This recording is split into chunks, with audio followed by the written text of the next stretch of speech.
Welcome to the Ballroom Dance Channel.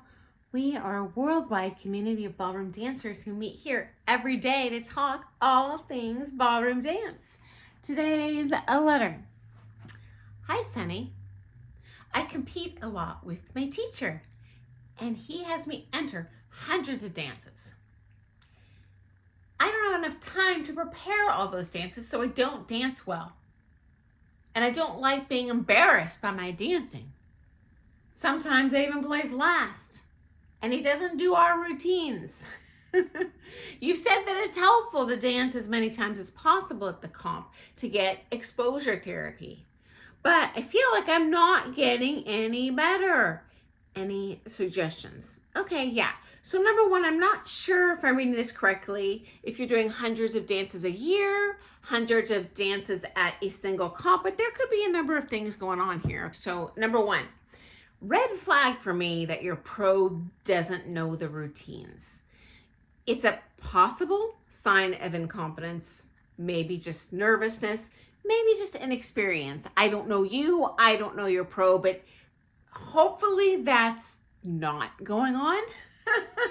Okay, next up. I have seen pros mentally and physically poop out because they bring a giant harem of students to the comp and run themselves ragged. I've had friends of those dancers say, man, he doesn't look as good out there as he does in the lessons. I think he looks exhausted. I'm thinking to myself, well, that's because he is in fact exhausted. I don't say that, but I'm like, he's way overbooked himself. I feel like if you're going to charge your student a lot to help them look their best, you probably should look your best too. Okay, next up.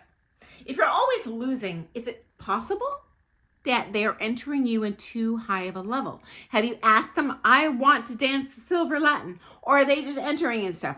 Or are they just entering you in as much as possible? So it kind of alarms me if they are having you dance, say, 19 different styles of dance in a comp. I don't know, unless you're just a full-time ballroom dance student, you end up being a jack of all trades and master of none. And unfortunately on the comp floor, you gotta be a master of one style. At best, you can do 10 dance, 9 dance, but beyond that, the pros that have successfully kind of transferred from one style to another, they don't do them all simultaneously competitive. They will transition from, okay, well, I'm shifting from standard to smooth, and then they focus hardcore.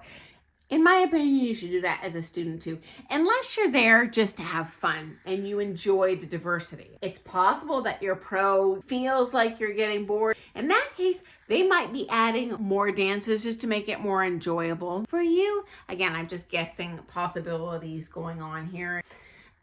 Next up, I'm a little concerned about competence too if you're always losing. Does your pro know what level of dancer you are? Because do we need exposure therapy? Is that useful? Absolutely. But I'll tell you, throwing yourself to the wolves is not a good idea. And if you've done Paso for 1 month, you might not want to enter that open scholarship Latin where you got to do 5 dances and be forced to just throw down some crummy Paso you don't know. You really want to bring dances to the table that you're comfortable in. And that way you're not only just focused on like choreography, which that's all we focus on when we first learn a dance, right? Okay, now we'll do the feet. Now we'll do the legs. Now we'll add the arms. Now we add the facial expression. You got to have all those layers of the cake when you throw it down on the comp floor. Unless, of course, you're doing newcomer, in which case I would say just do everything because there might be something that you're really gifted in that you weren't aware of. That's how I got into standard. So yeah, exposure therapy with limits. Okay, final thought. Easiest solution. Have you told your pro about your concerns? I'm guessing that you're writing me because you're too shy to tell them. And as pro dancers, we've very likely competed ourselves, so we are used to criticism. We thrive on criticism. We use that to better ourselves.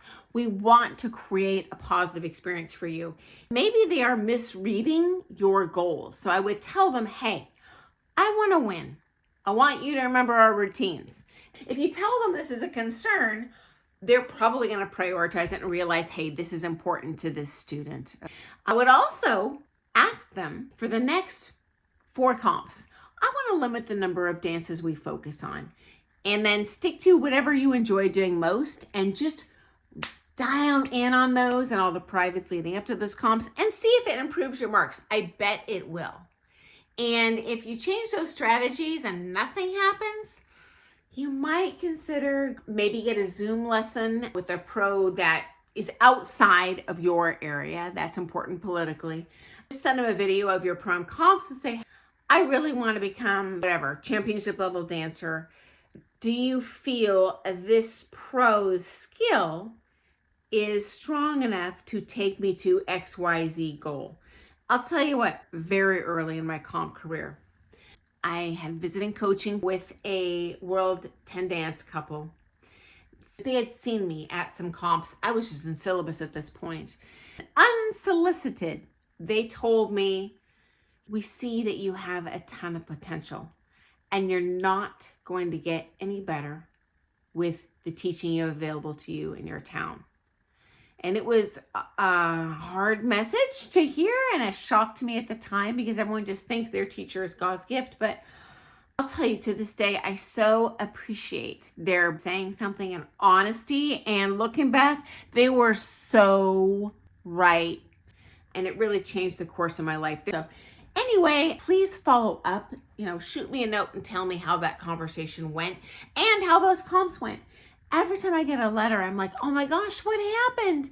I want to know. Okay, guys, I look forward to seeing you first thing tomorrow morning for some more things ballroom dance. And hey, if you're unhappy with anything your pro's doing, or your comp experience, or your lesson experience, social dance experience, doesn't matter, please tell your pro. We love your feedback. We are here to please you. Okay, I will talk to you first thing tomorrow morning. Have an awesome day. Happy dancing. Toodles.